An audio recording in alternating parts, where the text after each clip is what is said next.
Netanyahu बदला लेने के लिए जाने जाते हैं। नेतन्याहू बहुत गुस्से में हैं, आग बबूला हैं, लगातार बैठकें कर रहे हैं अपनी आर्मी के साथ भी, सेना के साथ भी, अपनी खुफिया एजेंसी के साथ भी। तो नेतन्याहू बड़े बदले की तैयारी में। कल आपको बताऊं, यहूदियों पर 10 मिनट तक लगातार फायरिंग होती रही। ये पूरा 10 मिनट का वीडियो है। 10 मिनट का वीडियो मैं आपको दिखा रहा हूं। देखिए कैसे एक के बाद एक गोलियां 10 मिनट तक लगातार चलती रही।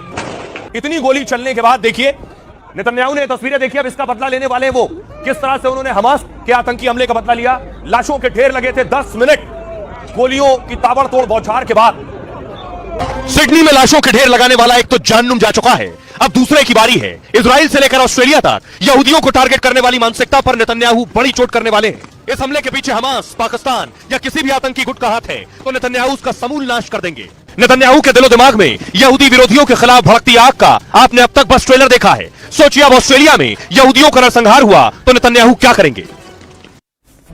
अब नेतन्याहू गुस्से में ऑस्ट्रेलिया को लेकर।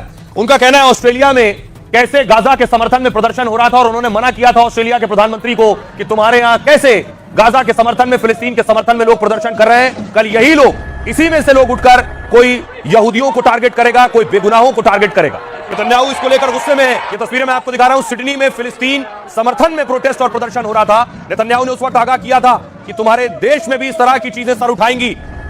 और इस हमले के बाद नेतन्याहू का गुस्सा नजर आया ऑस्ट्रेलिया पर और उनके पीएम पर। क्या सिडनी अटैक से भड़के नेतन्याहू ने ऑस्ट्रेलियाई सरकार को घेरा है। कहा मैंने 4 महीने पहले पीएम एल्बनीज को एक चिट्ठी लिखी थी, उन्हें आगाह किया था कि आपकी नीतियां यहूदी विरोध बढ़ा रही हैं। फिलिस्तीनी देश की मांग यहूदी विरोधी आग में घी का काम कर रही है। यह हमास के आतंक को इनाम देती है और नफरत को बढ़ावा देती है। इतना ही नहीं, ऑस्ट्रेलियाई पीएम को फटकारते हुए नेतन्याहू ने कहा यहूदी विरोध एक कैंसर है जो नेताओं के चुप रहने से फैलता है। यह तभी कम हो सकता है जब कोई नेता एक्शन लेता है। आप कमजोरी को एक्शन और शांति को पक्के इरादे से बदलें, लेकिन आपने कमजोरी नहीं छोड़ी और तुष्टीकरण बढ़ा दिया है। आपकी सरकार ने यहूदी विरोध को रोकने के लिए कुछ नहीं किया। आपने अपने देश में बढ़ रहे इस कैंसर को रोकने के लिए कुछ नहीं किया। आपने कोई एक्शन नहीं लिया और इस बीमारी को फैलने दिया है। इसका नतीजा यह हुआ कि आज हमने यहूदियों पर भयानक हमले देखे हैं, लेकिन आप एक्शन नहीं ले रहे हैं। आपको कार्रवाई करनी होगी क्योंकि इतिहास हिचकिचाहट और कमजोरी को माफ नहीं करेगा।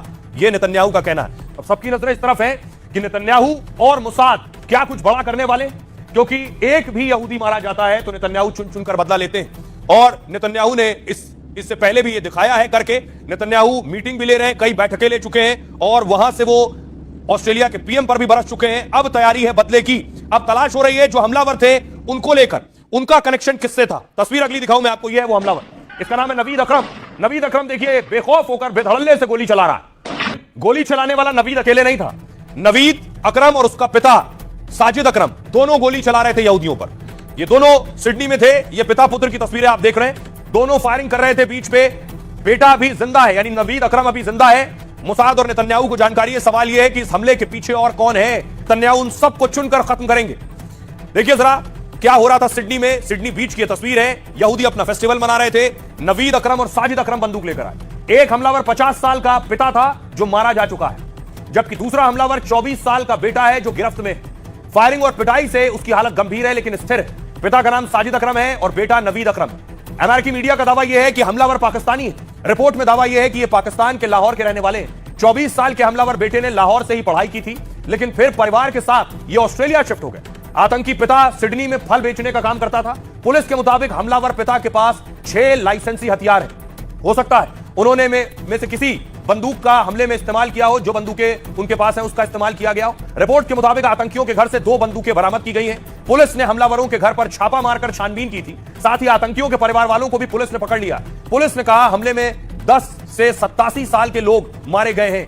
हमलावरों के आतंकी गुट से लिंक और मकसद की जांच जारी है। यही नेतन्याहू भी जांच कर रहे हैं। सोचिए जरा, नवीद अकरम की उम्र सिर्फ 24 साल थी। 2001 की पैदाइश है। ये नवीद अकरम की तस्वीर आप देख रहे हैं। सिडनी में पढ़ा लिख रहा था नवीद। ऐसा क्या हुआ कि 24 साल का युवा जो पढ़ाई लिखाई कर रहा था उसने बंदूक उठा ली और बेगुनाहों की जान